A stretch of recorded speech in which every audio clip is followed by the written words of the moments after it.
안녕하세요. 낭만연구실입니다. 아까 영상 찍었다가 날려 먹었는데, 제가 오늘 드릴 말씀은 네, 공황장애에 대한 부분입니다. 제가 직접 겪었었고요. 한 7년, 8년 전쯤에 제가 제가 출근에 좀 차 안에 있죠. 네, 어린이집 어린이 보호차를 몰고 있어요. 제 본업은 태권도 사범은 아니고요. 그렇다고 장난감 총을 쏘면서 혹은 전자오락을 하면서 돈을 버는 유튜버는 아닙니다. 그냥 제가 겪었던 그 당시에 공황장애 이후로 새로 만든 취미예요. 지금으로부터 한 7, 8년 전쯤에 제가 실제로 공황장애에 걸려서 4개월 정도, 예, 4개월 정도 조금 고생을 하다가 약을 먹고 제 나름대로 어떤 심리적인 안정을 좀 취했었습니다. 그러고 나서는 지금까지 이제 멀쩡합니다. 괜찮아졌어요. 긍정적인 부분이 있습니다. 뭐가 있냐면은, 대개 보통 공황장애를 앓으신 분, 앓는, 그러니까, 겪고 계신 분들이죠. 예, 대부분이 특정 상황에 노출이 되면은 발작이 일어나요. 호흡이 가하게 뛰어지고, 가하게 느껴지고, 심장이 굉장히 빠르게 두근거리는 것 같은 어떤 그런 사실 공포감이라고 표현을 하는데 어떤 공포감이냐면 숨이 제대로 쉬어지질 않으니까 죽을 것 같아요. 예. 그런 공포감에서 이제 오는 것이지 특정 대상이 막 무서워진다든가 그렇진 않았던 것 같아요. 예. 아무튼 공황장애 처음 왔었던 이유가 지금 제가 몰고 있는 이 차, 예, 어린이 승합차를 처음 몰고 한 1, 2년 정도 지났던 시기였던 것 같은데, 아니, 몇 년 좀 지났네요. 아무튼, 지났는데, 고민이 되게 많았었어요. 다른 사람들은, 아무렇지도 않은 문제죠. 이게 공황장애가 걸리시는 분들은 대부분 보니까, 제 느끼기에는, 나름대로 뭔가, 양심적이신 분들인 것 같아요. 근데, 그렇게 억제를 하고, 뭐랄까, 화를 타인이 아니라 스스로에게 스트레스를 풀어버린 겁니다. 이 공황장애를 제가 겪어보니까, 제가 차량을 하면서, 이상한 분들이 많죠. 갑자기 방향지 시동을 안 놓고 확 들어온다든지, 혹은, 신호를 위반하는데 신호를 위반해서 바로 차가 앞에 가서 멈췄어요. 서로 부딪히기 일부 직전이었는데 상대가 잘못했는데 저한테 손가락 욕을 날린다든지 혹은 막 상스러운 말을 막 하시잖아요. 그러면 사실 저 같은 경우는 아시겠지만 저 생각 같아서는 내려가지고 발차기를 한 대 차고 싶어요. 예. 그리고 저도 욕 잘합니다. 예. 그러나 욕을 할 수 있는 자리가 아니죠. 왜냐면은 뒤에 아이들도 있고요. 그 다음에 같이 타고 있는 선생님들도 계십니다. 예, 그 상황에서 제가 편하게 욕을 할 수가 없어요. 내려서라도 이게 멱살잡이를 하고 싶고 같이 힘 대 힘으로 나가고 싶죠. 그러나 그렇게 할 수 있는 위치가 아니더라고요. 답답했었습니다. 차량을 매일 그렇게 나가니까 설상가상 뭐 제가 운전을 제 나름대로 저는 조심해서 하는데, 예, 아시잖아요. 예, 아무튼 저는 딱히 누구에게도 내색을 할 수 있는 공간도 없었고 뭐 제 말을 들어주신 분들도 없었던 게 가장 큰 문제였던 것 같아요. 혼자서 그런 이게 압박감에서 오는 이 스트레스를 그냥 삭히고만 있었습니다. 이걸 어떻게 표현을 꺼내지 못하고요. 그게 가장 큰 요인이었던 것 같아요. 그러던 어느 날, 언젠가부터 갑자기 심장이, 이게 뭔가 스트레스를 받으면 심장이 두근두근 뛰는 소리가 귀로 들리는 거예요. 처음에는 그게 어떤 발작 증세가 일어나진 않았었습니다. 심장이 좀 두근두근 뛰는 소리가 제가 느끼기엔 들린다는 얘기죠. 아마 그게 공황장애 초기 신호였던 것 같아요.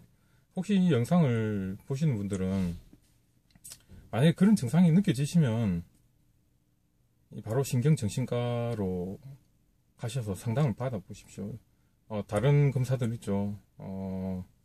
이 심장박동 체크를 하는 뭡니까?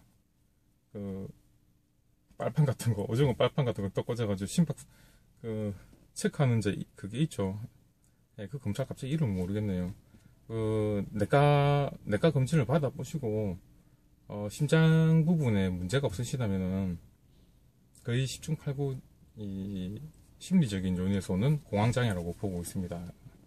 제가 그랬거든요. 응급실에 갑자기 실려가게 됐는데 그때 제 아내가 집사람은 밖에 외출을 나가 있었고요. 나갔는데 갑자기 방이 쪼여지는 느낌 막 드는 겁니다. 저를 향해서. 그래서 이제 집사람한테 전화를 하고 아내가 별것 아니라는 식으로, 사실 집사람은 당시에 신경정신과에서 조무사로 일을 하고 있었습니다. 그래서 아마 많은 환자들을 봤던 것 같은데 제가 그 증세를 얘기하니까 별거 아니라는 식으로 얘기했었어요. 웃으면서 그거 공황장애야, 뭐 약 먹으면 낫는다, 괜찮다. 집사람 목소리가 이렇단 건 아니고요. 예, 그렇게 해가지고 응급실에 가서 심전도 검사입니다. 예, 심전도 검사하고 혈압 검사를 다 했는데 아무런 이상이 없었어요. 그래서 의사가 심리적인 요인인 것 같다고. 그리고 중요한 거는 병원에 간 순간 갑자기 진정이 됐었어요. 나 살았구나 생각이 들어서. 예, 진정이 돼서 괜찮아졌습니다. 병원에 가서 30분 정도를 누워 있다가 아내가 이제 내일 자기 병원에 오라고 해서 갔었죠.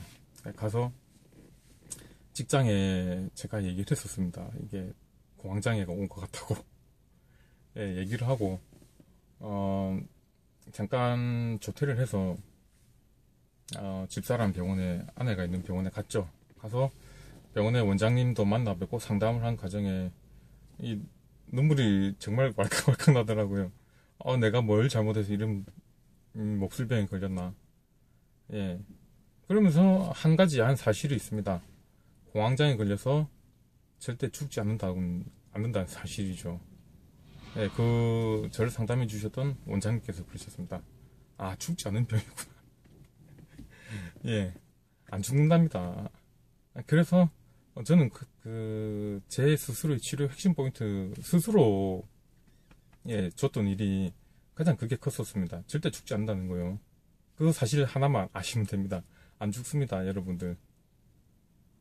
예, 스스로 겁이 나는 거예요. 안 죽어요. 그래서 상담을 받고 약을 처방받고요. 약을 처방받고 병원 문을 나서고 집으로 버스를 타고 가는데 버스 안에서 계속 울었었습니다. 눈물이 계속 나더라고요. 그런데 이 우는 것에 대해서 쪽팔리게 생각하시면 안 돼요, 남자분들. 제가 원래 좀 잘 안 울었었습니다. 공황장애에 걸리기 전까지는. 근데 공황장애에 걸린 이후로 슬픈 감정이라든가 화가 나는 감정이 있으면 눈물을 흘려주는 게 상당히 중요해요. 핵심 포인트입니다. 혹시 공황장애를 앓고 계신 분들 중에 이 슬픔을 참으려고 하시다든가 화를 참으시면서 눈물을 삼키시는 분들 계시죠. 그럼 심장이 되게 찌릿해지지 않나요? 스스로 괴롭히는 겁니다. 이 슬픈 감정하고 화가 나는 감정을 잘 풀으셔야 돼요. 그렇다고 막 이 소리를 지르면서 막 삿대질하면서 소리를 내라면 얘기가 안 해요. 그렇게 되면, 물론 저도 그것도 해봤었습니다. 신경질을 너무 많이 내니까 얘가 더 발작을 해요. 어떻게 푸느냐. 슬플 때 눈물이 나시면 우십시오. 우시고요. 만약에 화가 나서 눈물이 나시거든, 우십시오. 억울한 감정, 슬픈 감정, 이게 제일 큰 원인인 것 같아요. 이거를 애써 회피하기 위해서 다른 활동을 한다든지 그렇게 하시면은 어떤 대상은 전환이 되는데 원래 이 묵어있는 감정은 없어지질 않아요. 공황장애는, 그리고 제가 겪어보니까 사람들마다 다릅니다. 저는 오늘 차 안에서 하는데 촬영을 하다가 생겼습니다. 원인이 말씀드렸다시피 그런 상황들이었죠. 한개 좀 시키게요. 그런 상황이었죠. 그러면서 동시에 집사람하고 휴가를 가던 중에 차를 몰고 가는데 갑자기 증세가 나타났어요. 안개가 그때 상당히 많이 끼어가지고 가뜩이나 이제 차량을 하면서 이게 되게 예민하게 저는 생각을 하고 있었습니다. 뒤에 있는 친구 아이들하고 선생님 혹은 저희 안전까지 같이 책임을 져야 되니까 그래서 오는 중압감이 상당히 컸었거든요, 사실. 예, 그런데 여행 가면서 집사람까지 타고 있고 안개까지 심하게 끼는 바람에 더 긴장을 했던 긴장하는 요인이 가장 큰 것 같아요. 사실 별게 없는데 예, 그렇게 했더니 저는 아무렇지 않게 이제 그냥 간다고 갔었는데 발작이 숨이 막히고 심장이 두근세근 반 뛰고 처음에 그렇게 발작을 했었습니다. 그래서 집사람은 놀라서 무슨 일이냐고 그러고 컨디션이 좋지 않아서 그런가 보다 해서 참았는데 돌아오는 날에도 어택이 공격이 들어오는 거예요. 그래서 아무튼 약을 먹으면서 치료 기간 내내 그런 생각을 했었습니다. 어쩌다 이렇게 되었었을까? 네, 어쩌다 이렇게 되었었을까가 제일 큰 것 같아요. 그것만 생각하시면 돼요. 그리고 공격이 들어오죠. 공격이 들어오면 한 가지 딱 아까 말씀드렸죠. 절대 안 죽습니다. 그러니까 그 한 가지만 아시면 돼요. 절대 안 죽어요. 그러니까 그것만 절대 걱정하지 마세요. 예. 이 공격이 와도 공항이 너 왔구나 이렇게 받아들이세요. 그게 저 같은 경우는 그걸 좀 열심히 했었습니다. 너 왔어? 근데 어쩌냐, 나 안 죽고. 그러니까 적당히 놀다가 가. 예. 그거 돼요. 나중에 보시다 보면 그게 좀 연습이 좀 됩니다. 너 왔어? 놀다가 난 괜찮아. 예, 심장이 두근두근 뛰는 것도 이 답답한 마음도 드는 게 마음에서 오는 거예요. 그 있는 그대로 받아들이시면 돼요. 그대로. 왔어? 그러니까 시간이 끝나면 멀쩡해지면 잘 가. 다음에 또 올 때는 오래 있지 마. 다음에 올 때는 또 오래 있지 마라 항상 생각을 해 주십시오. 제 나름대로 연습을 한 결과입니다. 그러면서 하나 아셔야 될 게 또 뭐가 있냐면은 언제 어떻게 왔는지를 뭐 기록까지 일기까지는 쓰실 필요 없어요. 왜냐면 어차피 그 정보는 우리 뇌 머릿속에 그대로 남아 있습니다. 언제 어떤 상황에서 왔는지만 말씀하시고 그때 어떤 감정의 상태였는지 말을 하실 필요는 없어요. 생각만 하세요. 생각만 하시고 내가 그날 기분이 그렇게 안 좋아서 그렇게 왔구나. 혹은 차 안이든 엘리베이터 안이든 집에서든 분명히 특정 장소에서 발작이 와요.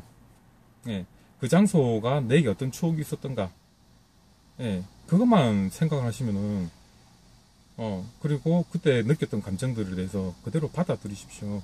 받아들이시고 혹시 수다를 나눌 친구가 있으시면 아내가 있거나 배우자가 있으시면은 배우자한테도 좀 수다를 떨어보십시오. 저는 제가 결혼을 하고 나서 이게 집사람하고 이 부탁을 하는데 제일 좋은 점이 그거예요. 아내한 이후로 그 장애 이후로 아내한테 좀 수다쟁이가 된다 하더라도 그런 부분을 얘기를 다 꺼내십시오. 꺼내시고 좋은 공기도 좀 마시시고요.